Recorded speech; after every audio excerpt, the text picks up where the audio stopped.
Hey, this is Christian, and in this video I'm going to walk you through setting up this three column design. So without further ado, let's jump into Cornerstone or Pros Content Builder. So one thing we need to do first is to ensure that we're using the new row layout system. So above the save button here, let's click on the gear or cog icon. um, Make sure you're in preferences tab, and make sure that you're using the row here under the content layout element option. So not the let's not use the classic row because it's tricky to achieve the setup, the three column setup using the classic row. So the new row layout system has a lot of uh, new options that could take care some design aspects here. So make sure you're using the new row layout system. So I'm using that here now. So let's add a new section.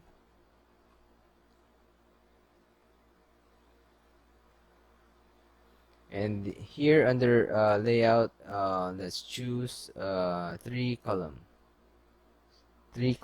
So first thing we need to add is an image element,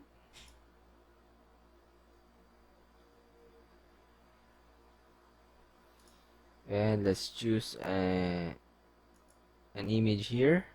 So insert that,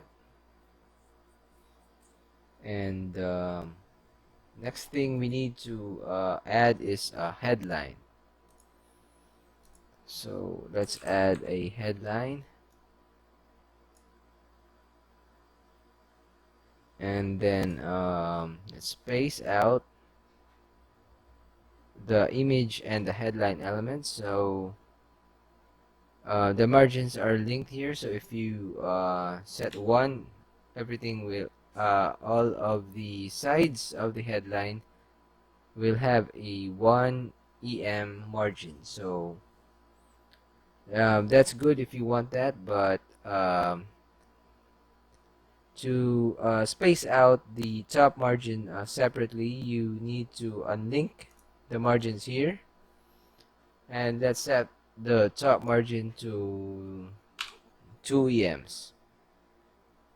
So now we need to set up the list. So we can use the sub headline option for that. We can turn on the sub headline, and we can also use text element. So let's add a text here. So as you can see, it doesn't have the margin of the headline. So maybe we'll delete this and use the sub headline setup instead. Um, in the tag here, let's use div, because div is a block element, span is an inline element. And by the way, because we've set up margins here, the primary headline and the sub headline are aligned. So the headlines margin option is covers both the primary headline and the sub headline. So now what we need to do is set up the content of the sub headline.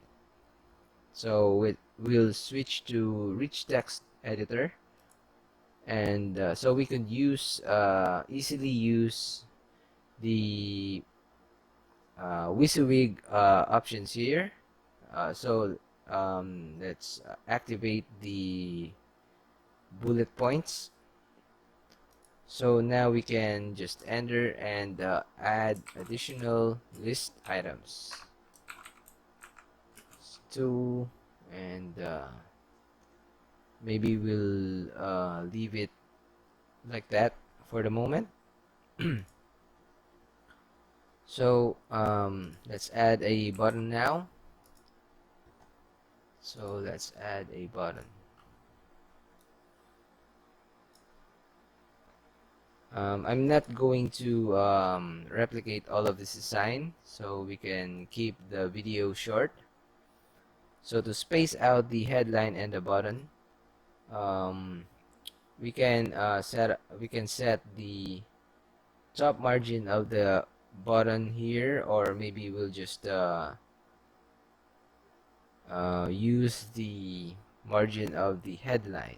So let's set the bottom margin of the headline to 2 EMs here, and maybe let's also set up margins for the button. So button, let's give it a 1 EM margin in all sides, or maybe let's set the top one to 0 because it's too far from the headline. So you see, you can unlink the margins to set a different value for top, right, bottom, or left margin. So now what we'll need to do is set up the border of the column. So here once the column is highlighted here, you can click on it and it will activate the inspector, column inspector. So we'll set the border so solid. Maybe that's 3 pixels. I'm just eyeballing it, and choose a border color, so maybe lighter than that. So now what we need to do is duplicate the column here. So let's try to duplicate the column. So let's click the duplicate button here. So it added additional column. So maybe let's delete this empty column here, and this other empty column that we've created in the first step. So don't worry if you see two columns while the row setup is 3 columns. This is because of the flexbox layout that the new row layout system uses. If you duplicate one of these columns, it will become a 3 column setup. So let's duplicate this, and as you can see, it becomes 3 columns. So now we have achieved the setup here, although it's not the exact setup, but I've showed you how you can space out the image and headline, and also the headline and the buttons. So also the space around the headline and the buttons here. The last thing I'll just show you is what if one of the headlines here has occupies 2 lines like this.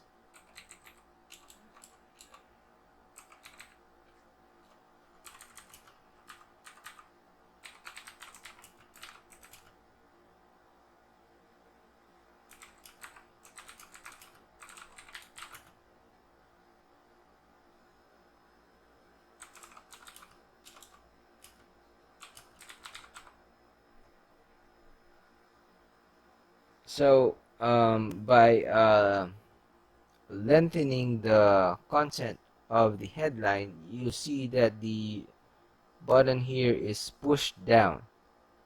The columns are still the same height, but we have a problem here with the buttons not aligning. So there's currently no option to make these buttons align in the same place for all of these columns. So what we can do here, if you really want to align the buttons but allow the headline elements to let's say you want to later on add list items here, but want to align the buttons in the same spot in all of these columns. So what we can do here is put a little bit of element CSS to the buttons. So let's activate one of these buttons, inspect one of these buttons, go to customize, click on element CSS, and here we write $EL, target the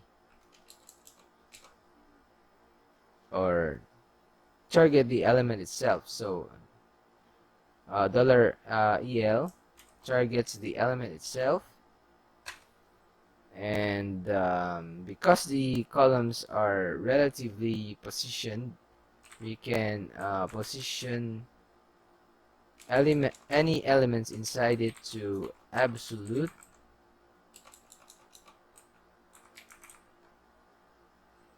and then the element will just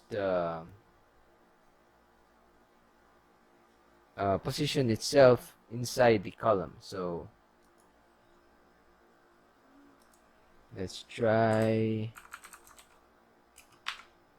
this. Looks like it doesn't work. Button here, element position absolute.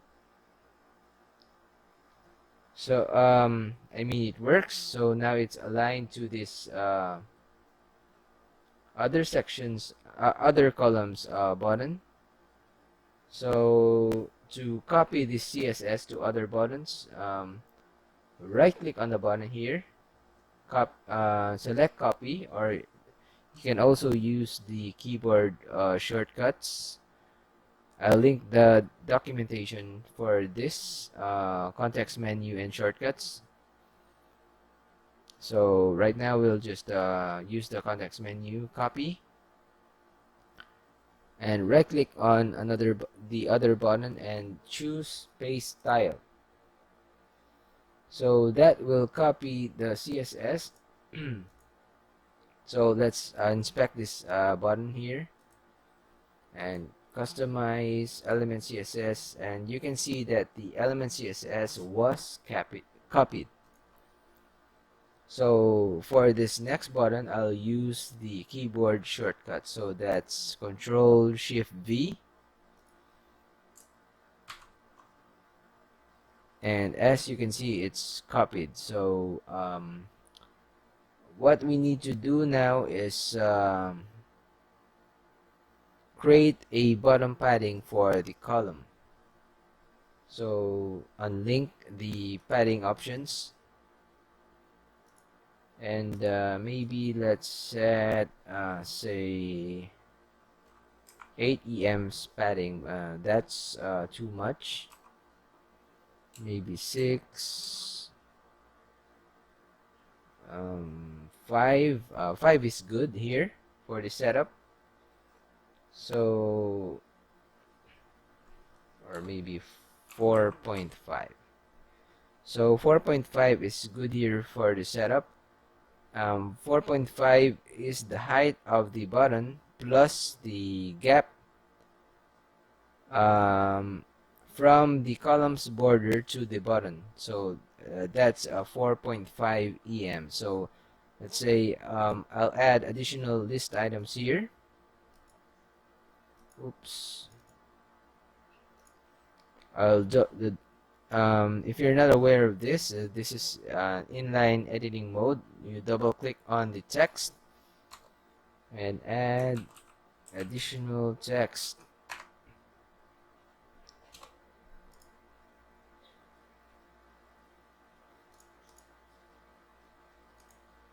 So